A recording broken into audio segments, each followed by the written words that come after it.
Racist cop tries to intimidate black woman. Her diplomatic status stops him. In this eye-opening video, we unravel a tense encounter between a law enforcement officer and a black woman who stands her ground with poise and resilience. This incident takes an unexpected turn when the officer's assumptions lead him into a confrontation he didn't anticipate. If you are enthusiastic about this narrative, please inform us. If you appreciated the video, press 1. If not, select 0. Your feedback genuinely motivates me to collect additional uplifting and significant narratives. This was a community that everyone proudly called home, a place where the close-knit and safe living environment was the dream of many families. At house number 22 at the end of the street, Emily Carter, a black woman with a radiant smile, was preparing for her son Nathan's 8th birthday party. The kitchen was filled with laughter, the clinking of plates and cheerful tunes playing from a small speaker on the table. Emily, in her white apron covered in flour stains, swiftly pulled freshly baked cupcakes out of the oven. "Do you want more candy on your cake, Nathan?" Emily asked, her eyes soft as she looked at her son. Nathan, wearing his favorite superhero-themed t-shirt, eagerly nodded. "Yes, I want all the candy to be green." He giggled, his eyes sparkling with joy as he watched his mother decorate the small cakes. The living room was colorfully decorated with balloons floating everywhere, and the long table was ready for the party. Red plastic plates were neatly arranged next to a 2-tier birthday cake that Emily had stayed up all night to bake. Everything in the house reflected the thoughtfulness and love Emily had for her son. Outside the window, neighbors walked by, stopping to smile and wave, some even shouting, "Happy birthday, Nathan." The fresh air in the neighborhood and the warmth from those around her made this day feel perfect. Emily felt proud of the home she had built, not just a house, but a place full of beautiful memories and family love. But then, amidst the peaceful scene, a knock on the door suddenly rang out. At first, it was a soft knock, as if someone politely wanted to enter. Emily frowned and glanced at the clock on the wall. Could it be that someone arrived early? She wondered. The second knock was louder, with a bit more tension. Emily set the cake she was decorating on the table, removed her apron, and walked to the door. Through the frosted glass, she briefly saw 2 figures in police uniforms. "What's going on?" Emily whispered, trying to stay calm as she opened the door. In front of her stood 2 police officers, one tall and stern-looking, and the other younger, but with a hard gaze. Both had their hands casually resting on their belts where their guns were holstered. "Good afternoon," one of them, Officer John Reynolds, said in a serious tone. "We've received a report of a suspicious person entering this house. We need you to step outside immediately." Emily froze, looking at them in surprise. "Break in? This is my house. There must be some mistake," Reynolds repeated, this time with a firmer voice. "We need you to step outside immediately so we can verify your identity." Not wanting to make a scene in front of her son or the neighbors, Emily took a deep breath. "All right, I'll cooperate. But I assure you, you've made a mistake." As she stepped outside, Reynolds immediately grabbed her wrist, spun her around, and yanked both arms behind her, the sound of handcuffs clicking coldly as her wrists were locked into place. "Hey, this is my house." Emily struggled, her voice a mix of confusion and anger. "You can't do this." Reynolds ignored her protests, coldly stating, "You are under arrest for illegal entry. Anything you say can and will be used against you in court." Inside the house, Nathan stood frozen, his eyes wide as he watched his mother being handcuffed at the doorstep. The boy screamed, "Mom!" Nathan's cries pierced Emily's heart like a knife. She turned, shouting in desperation, "Nathan, I'm fine. Stay with Miss Lisa. I'll take care of this." But inside, a feeling of fear and injustice washed over her. The whispers of neighbors outside, the phones being raised to record the scene. It all felt like a nightmare. The storm Emily never expected had officially arrived. The murmurs of the neighbors grew louder, and some started walking closer to see what was happening. Across the street, Mr. Peter, a middle-aged man who lived alone, stood silently observing from his yard. He was the one who had called the police just minutes earlier. When Peter saw an unfamiliar man enter Emily's house, a family friend who had arrived early to help with the party preparations, he immediately became suspicious. In his eyes, anyone unfamiliar with the neighborhood was someone to be investigated. When he saw Emily talking to this man through the door, despite the clear scene of a birthday party, Peter decided to call the police, reporting that a suspicious person was breaking into the house. Officers Reynolds and Martinez responded to the call and arrived on the scene. But instead of checking the information or approaching cautiously, they acted solely on Peter's unfounded report. Reynolds, who led the charge, was very determined. "This is a situation that needs to be handled immediately," he told Martinez as they approached Emily's house. "We can't let an intruder slip away." As soon as Emily stepped outside, Martinez quickly realized that this wasn't a typical break-in. He glanced over Emily's shoulder, noticing the house was decorated for a birthday party. But he didn't dare speak up due to Reynolds's decisiveness. "This is exactly what we were told," Reynolds asserted, his voice firm.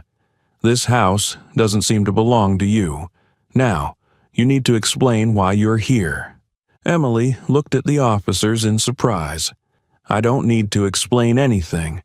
This is my house. My son is in there and we're just having a birthday party." But her explanation had no effect. Reynolds interrupted. "We don't have time for arguments. Step away from the house now." Not wanting to escalate the situation further, Emily complied.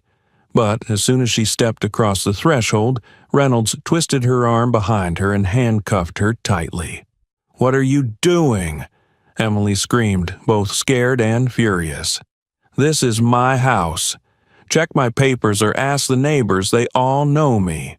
"You are resisting an officer," Reynolds responded coldly. "If you don't cooperate, we'll add obstruction to the charges." Martinez stood silently, clearly uncomfortable, but said nothing. The crowd of neighbors was growing larger, some raising their phones to record the scene. Whispers and discontent spread everywhere. "This is Emily. She's lived here for so long. This is ridiculous.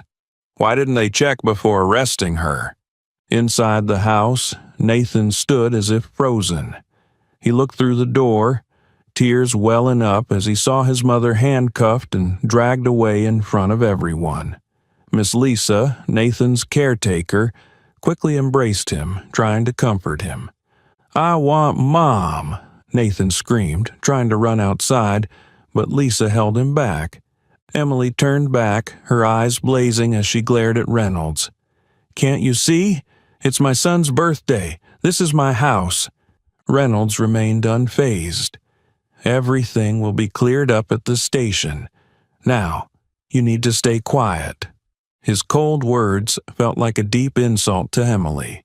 She lifted her head, looking straight at Martinez, and said, her voice full of anger, "Do you think this is right? Can't you see everything around you? Please, think about it." Martinez avoided her gaze, clearly hesitant. But before he could say anything, Reynolds pulled Emily toward the patrol car, ignoring all the pleas and dissatisfaction from the crowd. Next door, Peter still stood there, his face expressionless as he watched the events unfold. He never imagined that his call would lead to this. A mother being arrested right in front of her son, in front of the entire neighborhood. The storm of injustice had now spread, and it was just beginning. The murmurs of the crowd grew louder as Emily was led out of the house.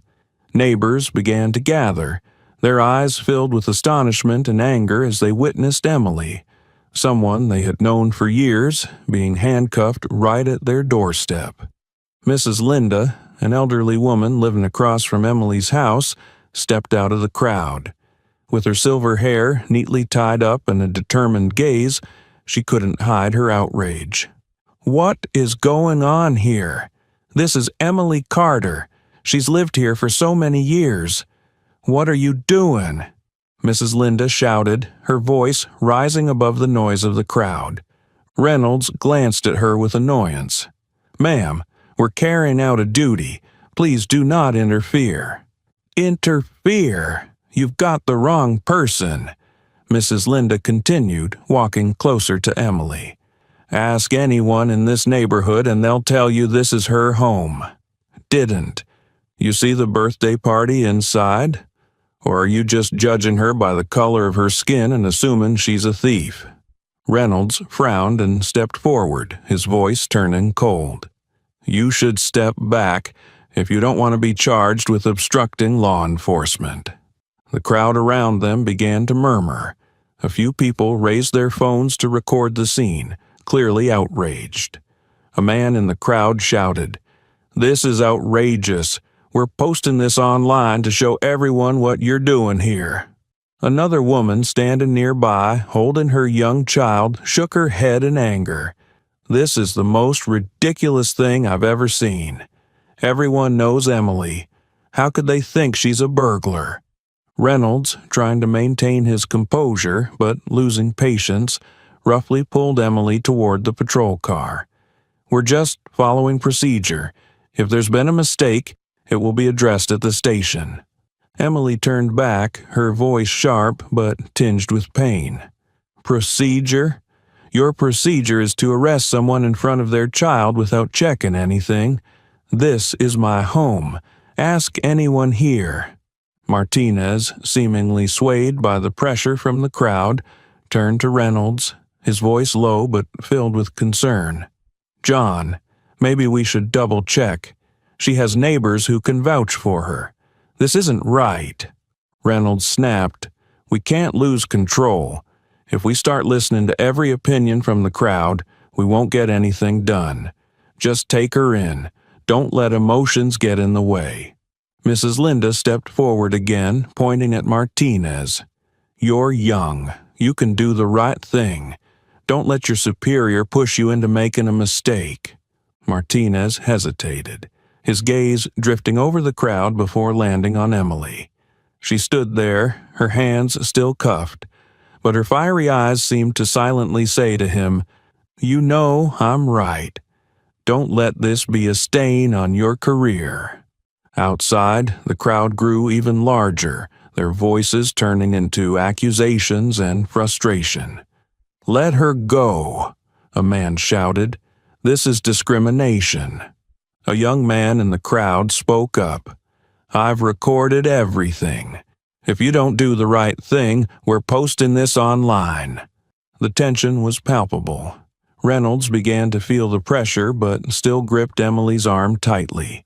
Martinez, confused by the situation, turned back to look at Reynolds, his gaze uncertain.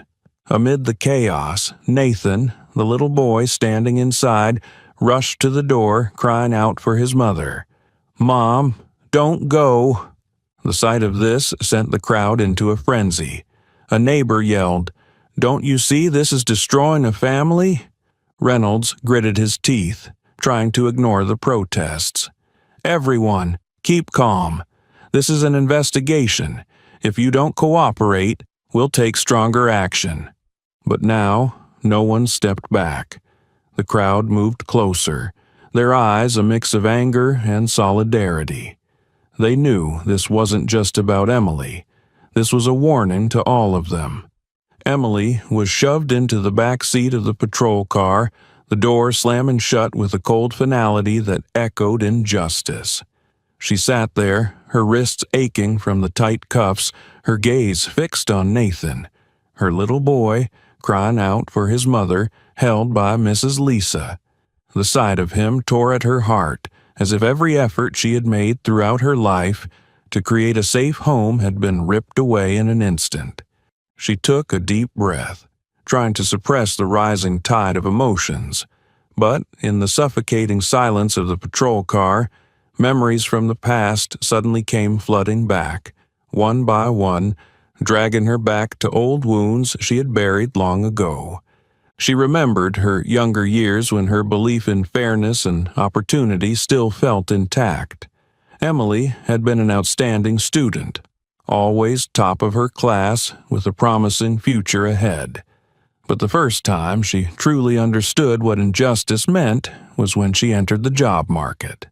Emily recalled the day she applied for an internship at a prestigious media company. Her resume sparkled: high grades, impressive research awards, and extracurricular activities. She had walked into the interview room with confidence and a bright smile. But that smile quickly faded when the middle-aged white recruiter glanced over her resume for a few seconds and said flatly, "We're looking for a more suitable candidate. Thank you for coming." Emily remembered his gaze, not the look of someone assessing her skills, but one filled with prejudice. Later, she found out that the position had been given to a less experienced candidate who was a better fit for the company's image. An image that had no place for a black woman like her. The next memory hit her like a crashing wave. It was a late evening when Emily was driving home after a long workday.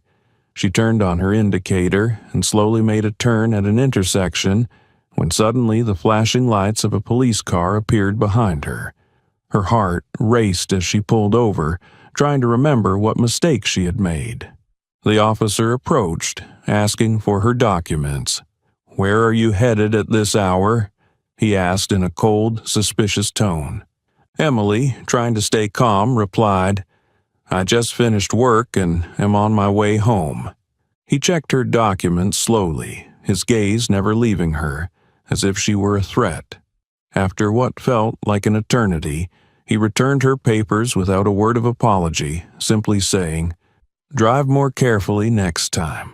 Emily remembered sitting in the car, motionless, for a long time afterward, tears welling up from the humiliation.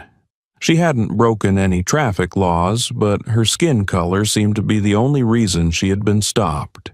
There was another time when she and her husband, William, had gone out for dinner at a fancy restaurant to celebrate their anniversary.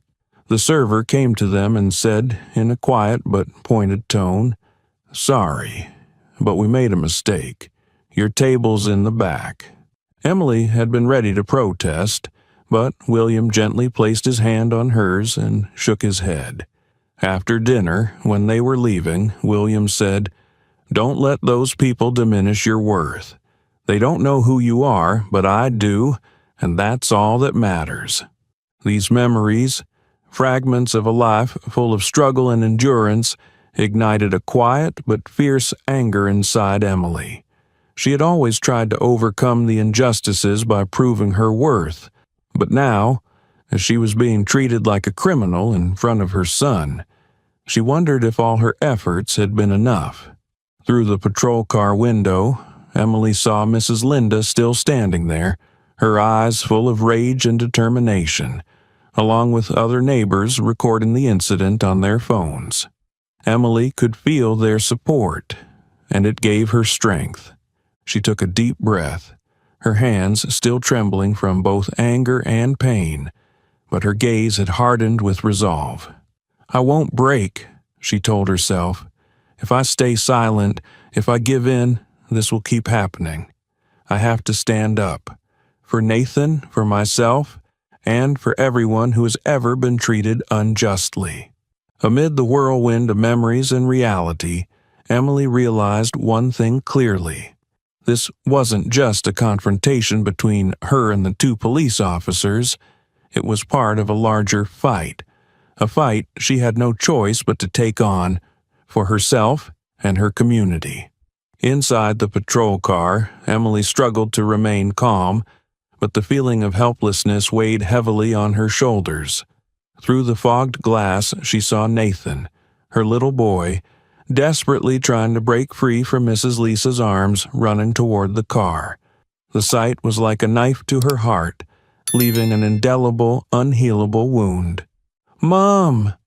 Mom!" Nathan screamed, his voice cracking through sobs. He tripped on the road, his knees scraping against the ground, but still picked himself up and charged toward the car with all his tiny strength. As Nathan got closer, his small hands slammed against the patrol car's window, the rapid knocks echoing in the tense air. "Let my mom go! Let my mom go!" he cried out, tears streaming down his cheeks, his voice carrying the pain and fear no child should ever have to feel. Emily watched her son through the glass, her heart torn apart. She wanted to rush out, pull Nathan into her arms, and reassure him that everything would be okay, that it was all just a misunderstanding and she would soon return. But the cuffs around her wrists and Officer Reynolds's cold stare prevented any action. She took a deep breath, trying to hold back the tears threatening to spill. "Nathan," she called, her voice trembling but firm. "Listen to me, my love. Everything will be fine. Stay with Mrs. Lisa, okay? Mom will be back soon." But Nathan wouldn't listen. He shook his head violently, his tiny fists still pounding on the window as though he wanted to break it down. "No, I don't want you to go. Please don't go." Nathan's cries were like thunder to Emily's ears, making her heart ache. She shut her eyes, trying to swallow the lump in her throat, but the tears betrayed her, rolling down her cheeks. Mrs. Linda, their neighbor, who had always stood by Emily, moved forward, pulling Nathan into her arms, trying to hold him still. "Nathan, calm down, my love," she said, her voice soft yet filled with sorrow. "Your mom will be fine. We need to be strong for her, okay?" But Nathan struggled, trying to break free from her grasp. "I want Mom," he yelled, his tears soaking his little face. Mrs. Linda, unable to bear the sight, turned to the two police officers, her eyes blazing with anger. "Can't you see? This isn't a family of intruders. This boy is panicking, and you still think you're doing the right thing? Let Emily go." Officer Martinez, who had been hesitant from the start, glanced at the scene before him, clearly moved. He lowered his head, speaking quietly but tensely. "John, I think we need to stop. This isn't right. This kid can't be faking it, and everyone here knows they're a family." Reynolds, still trying to maintain his tough exterior, responded coldly, "Procedure is the procedure. If we let emotions get in the way, we won't get anything done." Emily, sitting in the car, saw the brief hesitation in Martinez's eyes. She summoned all her remaining strength, shouting through the glass, "Please, look at the reality. This is my home. My son is right there. How can you do this to us?" The crowd around them grew larger, whispers turning into clear protests. A young neighbor raised their phone high, shouting, "We're all recording. If you don't let her go, everything will go online. This is blatant discrimination." Nathan, despite being held tightly by Mrs. Linda, kept looking back at his mother through the window. His eyes were filled with tears, but within them was a fear Emily had never wanted to see in her son. "Mom, promise me. Will you come back?" Nathan choked, his voice growing quieter but still full of trust in his mother. Emily forced a smile, though her lips trembled. "I promise, my love. I'll be back. Everything will be okay." Those words weren't just a promise to Nathan, but a promise to herself. Emily knew she had to stand up, not just for her honor, but for Nathan, so he would never have to live in fear like this again. At that moment, a strong determination rose within her. She took a deep breath, trying to suppress the tears, thinking to herself, "I will fight. Not just for myself, but for all the children like Nathan, so they will never witness this again." Outside the car, Mrs. Linda continued to hold Nathan, her gaze fixed firmly on the two officers. "I hope you know what you're doing," she said, her voice full of defiance. Officer Martinez turned to Reynolds, clearly feeling the pressure from both the crowd and the increasingly uncontrollable situation. "We can't keep doing this, John. If this is a mistake, it'll ruin our careers." Reynolds said nothing, but his face started to harden, a sign of hesitation. Meanwhile, Emily sat in the car, her gaze on her son, silently promising, "I'll never let this tear our family apart. Nathan, I promise." Emily sat in the patrol car, her eyes never leaving Nathan, but inside, a fierce internal struggle raged. She knew she couldn't let this continue for even another minute. She took a deep breath, trying to stay calm, then turned to the window where Officer Reynolds was standing. "Listen to me," she said, her voice clear and stronger now. "I'm Emily Carter, wife of Captain William Carter, head of the Westwood Police Department. Call him right now, and you'll understand that you've made a huge mistake." Reynolds, distractedly eyeing the growing crowd, suddenly turned and looked at Emily through the window, his gaze dripping with sarcasm. He took a step closer to the car, bent down, and smirked. "Captain Carter's wife, huh? Do you think we're naive enough to believe that?" Reynolds sneered. "If you are his wife, I think we'd know by now. Everyone knows who he is. Don't think you can use his name to get out of this." Emily suppressed the anger rising within her, trying to keep her voice steady. "You don't need to believe me right now. Just take the radio and call the dispatcher. It will only take 5 minutes, but it could save you from the consequences you're about to face." Reynolds crossed his arms, standing tall with a look of unyielding resolve. "I don't have time for these games. You'll be explaining everything at the station. That's the procedure." Martinez, who had been standing by from the beginning, clearly wavered. He glanced at Reynolds, then turned to Emily. "John," Martinez said, his voice softer, "maybe we should check. If she is Captain Carter's wife, we have no obligation to verify anything on site." Reynolds cut him off, his tone icy. "We go by the report. If there's a mistake, it'll be handled at the station. No more arguments." Emily couldn't take it anymore. She slammed her hand against the window, her eyes fixed on Reynolds, her voice sharp with determination. "You're making a huge mistake. I've stated who I am. I asked you to verify it, but you refused. If you don't do it now, I promise you'll regret it."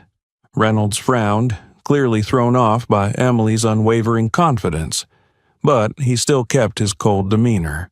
"Look, if you keep making this harder, I'll add obstruction to your file. Don't think I won't." That threat only fueled the fire.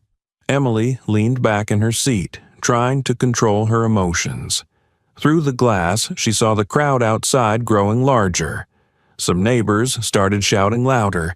"This is Emily Carter. Everyone knows her. Please double-check." An older man in the crowd shouted angrily, "This is her home. Why aren't you doing your job properly and sticking to the rules?" Martinez, unable to ignore the pressure from both Emily and the crowd, finally said, "John, it's just one call. We lose nothing. If she's lying, we can continue. But if she's right, we'll be in big trouble." Reynolds looked at Martinez with clear disapproval, but finally sighed. He grabbed the radio, his voice reluctant. "Fine, but I'm warning you. If this is just a bluff, she won't get away with it." Emily sat up straight, her eyes resolute, her face a mix of confidence and righteous anger. She stared at Reynolds, her voice unshaken. "You'll have to learn to take responsibility. One day, you'll realize that procedures can't hide injustice." Reynolds pressed the button on the radio and spoke curtly.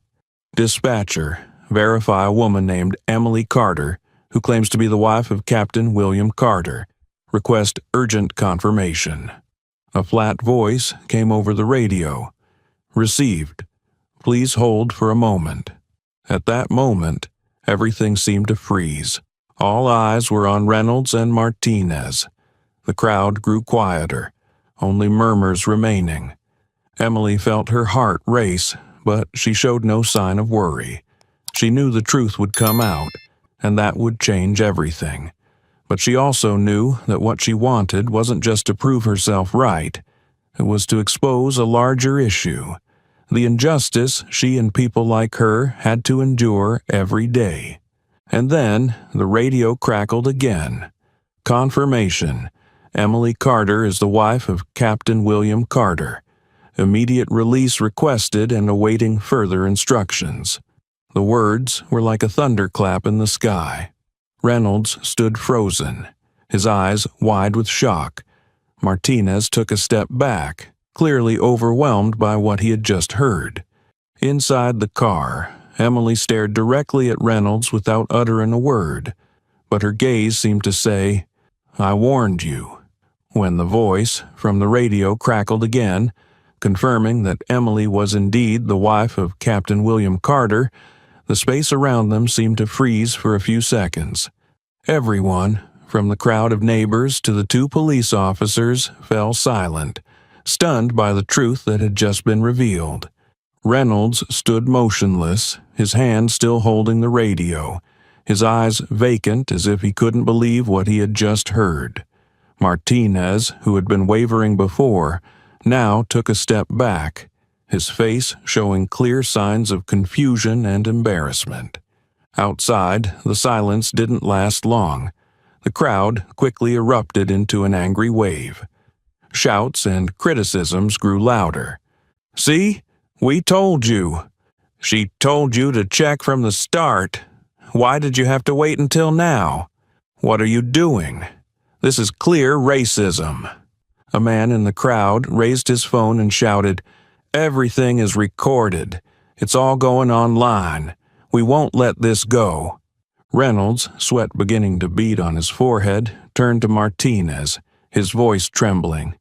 We were just following protocol. This is a mistake. We didn't know." But before he could finish, the door of the patrol car swung open. Emily stepped out, standing tall, her cold gaze sweeping over the two officers. "I told you," she said, her voice clear and strong, but not raised. "You will regret your actions." Her words hit like a sentence, resonating through the tense air. Reynolds lowered his head, while Martinez could only stand there, motionless. Emily turned to face the crowd, her eyes meeting each person looking at her with empathy and anger on her behalf. She took a deep breath and spoke, her voice filled with confidence and determination. "This is not just about me," she said, her voice ringing out, causing the crowd to fall silent to listen. "Today, I'm the one humiliated in front of my son, treated like a criminal in my own home. But you know what? I'm not the first. And if we don't do something, I won't be the last." The crowd nodded, some people shouting, "That's right. We're here for you." Emily continued, her voice growing stronger. "We've suffered enough. These actions are not mistakes. They are the result of prejudice, of injustice ingrained in the system. We cannot remain silent anymore." At this moment, Reynolds turned to Martinez, trying to find an excuse. We didn't intend to offend. This was just..." Emily cut him off, her sharp gaze fixing directly on him. "Your intentions don't matter. The result was that I was handcuffed in front of my son. The result is that you ignored everything I said, all the clear evidence from this community. That is unacceptable." Suddenly, applause erupted from the crowd, quickly spreading. The cheers and clapping gave Emily new strength. At that moment, a black SUV with the police department's logo screeched to a halt at the scene. When the vehicle stopped, the door swung open and a man stepped out. It was Captain William Carter, a tall figure with a cold face and eyes full of authority. "William," Emily called, her voice finally softening as if her strength was renewed by the sight of her husband. Captain Carter walked directly toward Reynolds and Martinez, ignoring the tension surrounding them. His sharp gaze swept over the two officers, his voice low but powerful. "Who is responsible here?" Reynolds stepped forward, stammering, "Sir, this is a mistake. We were just—" "A mistake?" Carter interrupted, his voice filled with restrained anger. "A mistake you didn't bother to check her identity? A mistake that led to handcuffing my wife in front of my son? This isn't a mistake. It's negligence." Martinez, standing beside him, lowered his head, trying to speak but failing to find words. Captain Carter looked directly at Reynolds, his voice cutting through the air. "Uncuff her. Now." Reynolds, his face flushed, hurriedly stepped forward to remove the cuffs from Emily. As the cuffs fell to the ground, Emily gently rubbed her wrists, then lifted her head to look straight at Reynolds. "Remember this moment," she said, her voice unwavering. "It will be a lesson you will never forget." The crowd erupted in applause and cheers. The words of sympathy and support for Emily rang out endlessly. But in her eyes there was no joy, only determination. She knew that what had just happened was only the beginning of a much larger struggle. Suddenly, a black SUV with the police department logo rushed to the scene, the sound of its tires screeching on the road silencing the crowd. The door of the vehicle opened, and from inside, Captain William Carter stepped out, tall and upright in his neat police uniform. His face was cold, but his eyes showed restrained anger like a storm waiting to explode. All eyes turned toward Captain Carter, and the crowd seemed to part, giving him space as he walked toward Reynolds and Martinez. Emily, still standing tall among the neighbors, looked at her husband with a mixture of relief and pain. William stopped in front of the two officers, his gaze like a blade sweeping over each of them. Reynolds, though trying to maintain a tough exterior, was losing his composure, while Martinez kept his head down, avoiding his superior's gaze. "Explain," William said, his voice deep but commanding. "Why was my wife, handcuffed in front of her own home, in front of my son and all our neighbors?" Reynolds stammered, trying to find an excuse. "Sir, we were just following protocol. We received a report about an intruder and she matched the description." William raised his hand to cut him off. "Protocol? You call this protocol?" His voice rose, filled with fury. "Is your protocol to arrest a woman without checking her identity? To ignore her explanations? To humiliate her in front of her son?" Reynolds lowered his head, but William wouldn't let him off. "Do you know what she said to you? She asked you to check. She clearly stated her identity. And what did you do? Ignored it. You didn't even bother to verify anything." The crowd around them began to murmur, and many shouted in unison, "That's what happened." Martinez, unable to stay silent anymore, softly spoke up. "Sir, I suggested checking, but we were pressured by the initial report and—" William turned to Martinez, his voice full of disappointment. "Pressure? Do you think that's a valid reason to insult and humiliate an innocent person? My wife is not a thief. She's a mother, hosting a birthday for her son, and you turned that day into a nightmare for our family."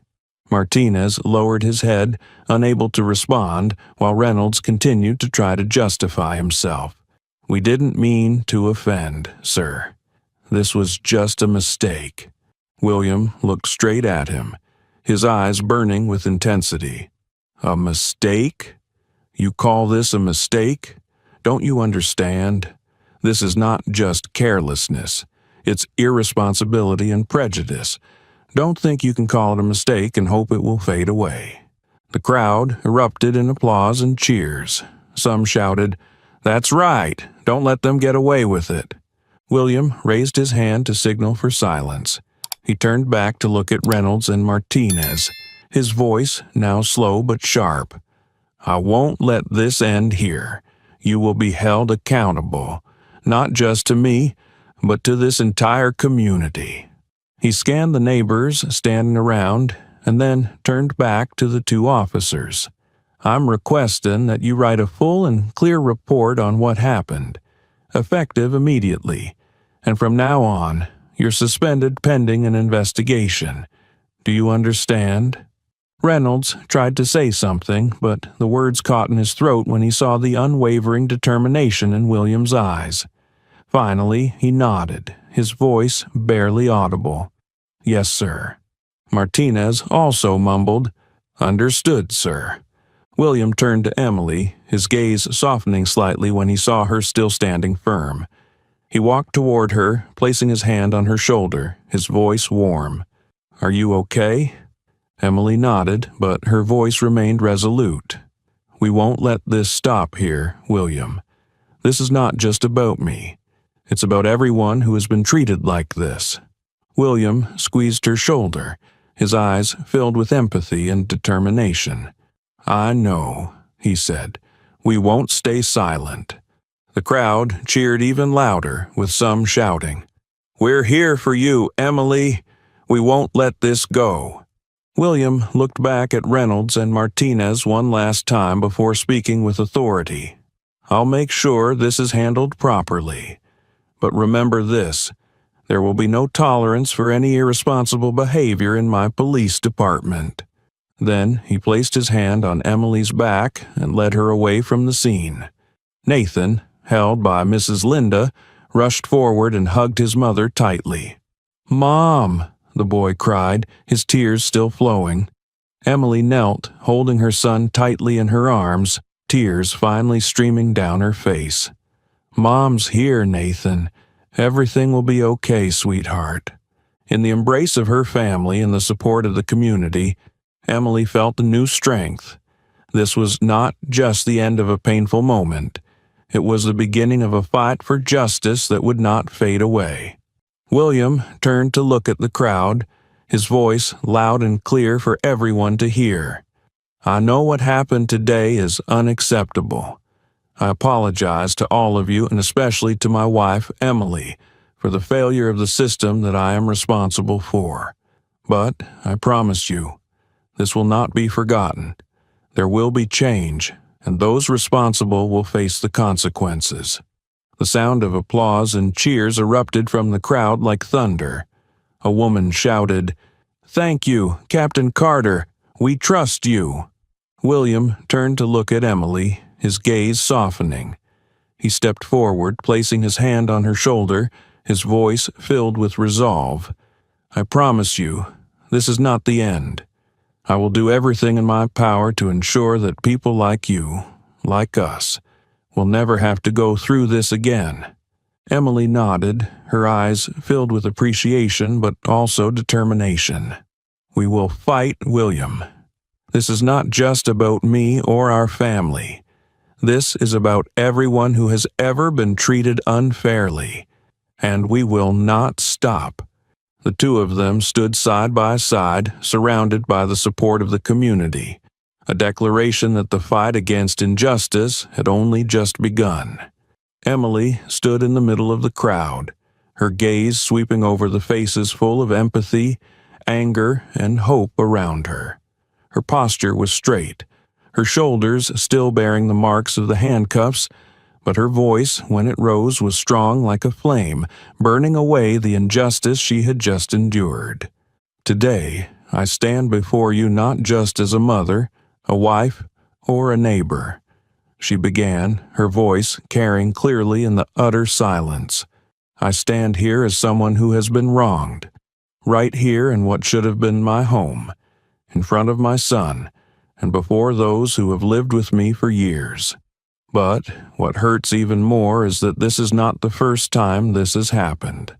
And I know, if we do nothing, it will not be the last." The crowd seemed to hold its breath, listening intently. A few people nearby nodded, their eyes full of empathy as they looked at Emily. "Look at me today," Emily continued, her eyes shining with resolve. Today, I have been humiliated, insulted by prejudices, by irresponsibility, and by a system that has grown accustomed to ignoring the voices of people like me. But tomorrow, this could happen to any one of you, no matter who you are, where you live, or what you've done for this community. She looked around, her gaze meeting that of Mrs. Linda and those neighbors who had spoken out in her defense from the beginning. And if we don't speak up, if we choose to remain silent, then the injustice will not stop. It will continue, devastating more families, more lives. A few murmurs rose in the crowd, the anger beginning to spread. A man in the back shouted, "We've seen this too many times. This isn't just about today. It's been happening for a long time." Emily nodded, pointing at the man who had spoken, her voice growing stronger. "That's right. This has been going on for too long. We've stayed silent for too long. I cannot change what happened to me today, but I can do everything in my power to make sure it doesn't happen again."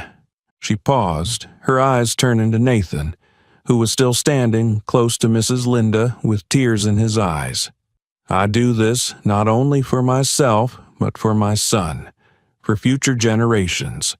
I don't want Nathan to grow up in a world where he has to fear being judged by the color of his skin, where he has to explain his very presence in the house he grew up in." Nathan looked up at her, his eyes full of admiration and love. Emily turned back to face the crowd, her voice thick with emotion.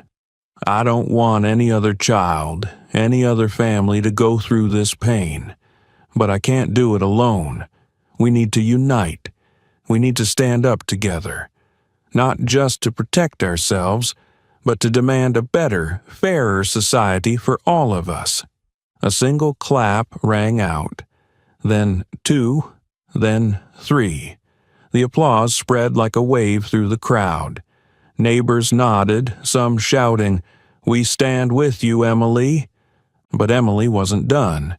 She took a deep breath, her eyes shining like a torch in the dark of night. "Change doesn't come from those in power," she said, her voice carrying weight. "It comes from us, from this community, from our unity. We cannot just criticize or blame without acting. We must demand accountability. We must demand change." A young woman, standing nearby, holding her child tightly, began to cry. "You're right, Emily. We can't let this continue. We won't stay silent anymore." Mrs. Linda stepped forward, placing her hand on Emily's shoulder, her eyes red. "We've always been here for you, Emily," she said, her voice trembling but resolute.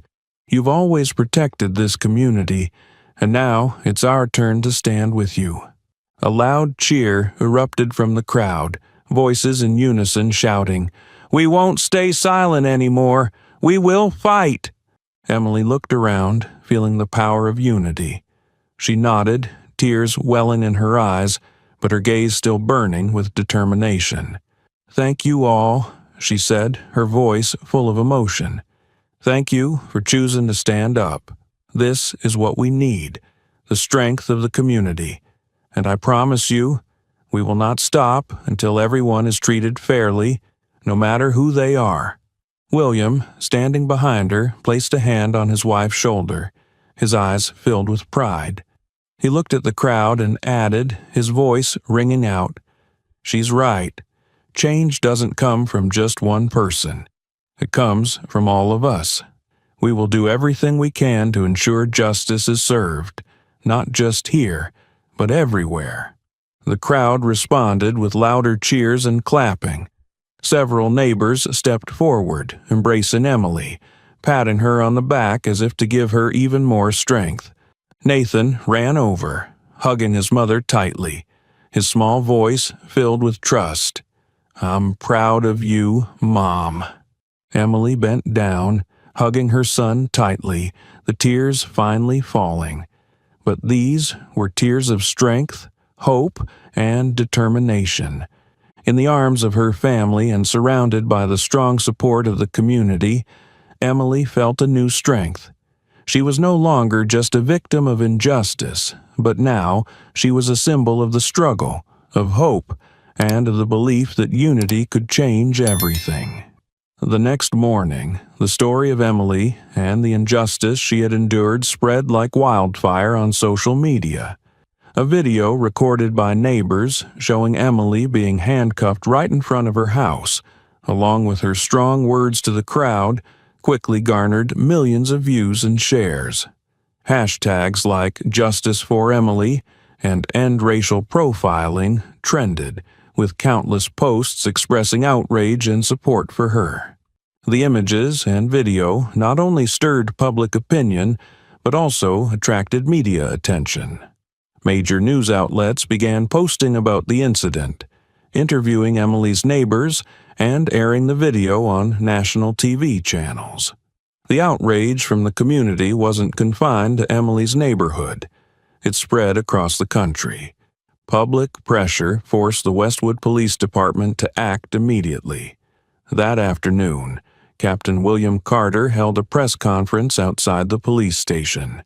In a room packed with reporters, William stepped up to the podium with a serious demeanor. He was dressed in a neat police uniform, but his eyes clearly showed determination and responsibility. On behalf of the Westwood Police Department, I would like to extend my sincere apologies to Emily Carter, her family, and the entire community, William said, his voice low but authoritative. What happened yesterday is unacceptable. It was not just a personal mistake, but a failure of the system that we are responsible for improving. William paused for a moment, his gaze sweeping over the reporters who were attentively recording his every word. I want to publicly announce that, effective immediately, the two officers involved in this incident, John Reynolds and Michael Martinez, have been suspended pending an internal investigation. This investigation will be carried out thoroughly and transparently, and those who violated the rules will be held accountable under the law. William continued, his tone becoming stronger. But this is not just an issue of two individuals. This is a matter of an entire system. I commit that our police department will implement comprehensive reforms to ensure that such behavior is never repeated. We will organize mandatory training on unconscious bias and fair treatment. We will establish an independent oversight mechanism to monitor the actions of the police force. William's words were not just an apology. They were a declaration of major change. He knew the public was watching every step of the police department, and he had to prove they were genuinely listening. After the press conference, a wave of positive reactions from the community began to appear. Many people felt hopeful upon seeing a leader who was willing to confront the issue and commit to making changes. On social media, the hashtag #WeStandWithEmily continued to spread, but this time accompanied by messages supporting the announced reforms. Emily also received numerous messages from strangers. They thanked her for speaking out, for being brave enough to stand up not just for herself, but for all those who had been treated unfairly. Some even shared their own stories, recounting times they had faced discrimination but had no opportunity to fight back. Meanwhile, Reynolds and Martinez faced fierce criticism. Reynolds, who had tried to justify his actions with the excuse of procedure, became the target of much condemnation. His photos were shared online, accompanied by harsh words about his cold and irresponsible behavior. Martinez, though he expressed regret over the incident, was also not spared from the pressure. Some defended him, claiming he had tried to stop Reynolds' actions, but most believed his silence at that moment was also part of the problem. In the following days, Emily became a symbol of the fight against injustice. She participated in several media interviews but always emphasized that this was not just her story.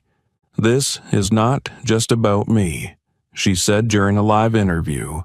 "This is about all those who have been treated unfairly but didn't have the chance to speak up. I am grateful that my story has been heard, but I hope this will not just end with attention. We need real change, and that starts with reforms in the system. Emily's case not only led to changes in the Westwood Police Department, but also sparked a wave of reform in many other places.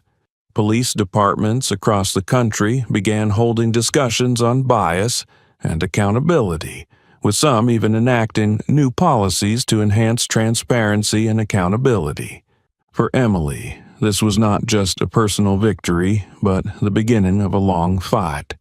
She knew there was still much work to be done, but now she was not alone. The community had rallied behind her, and her story had become a beacon for others.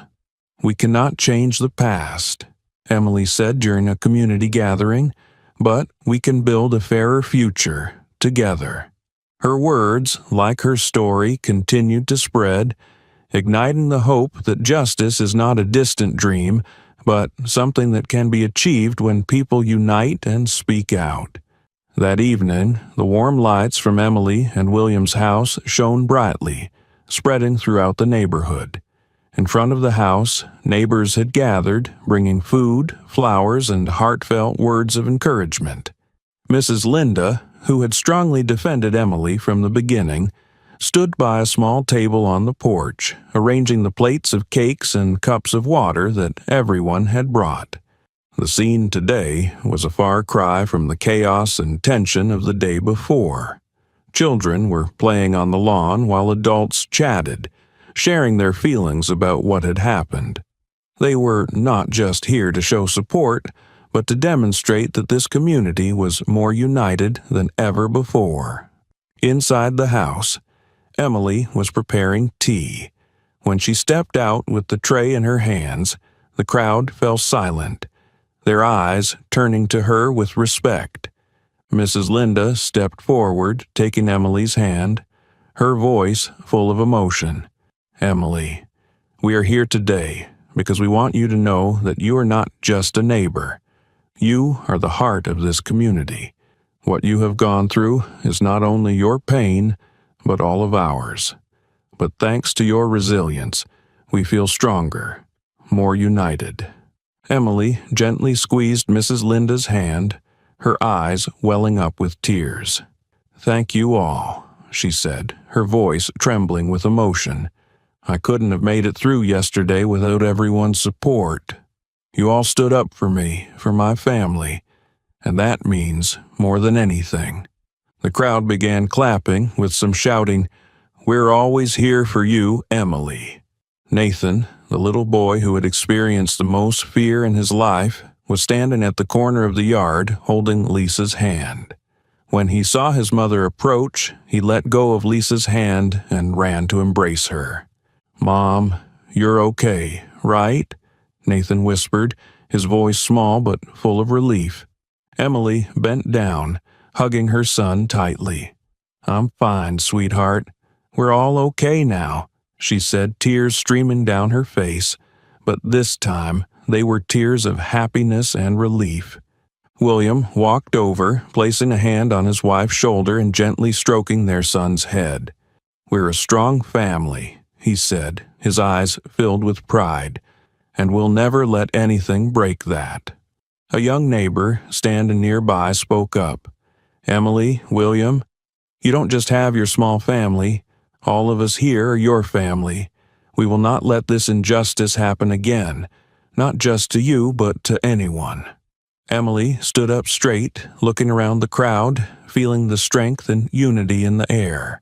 "Yesterday, I said change starts with the community," she said, her voice stronger. "And today, you've proven that I was right. We cannot remain silent in the face of injustice.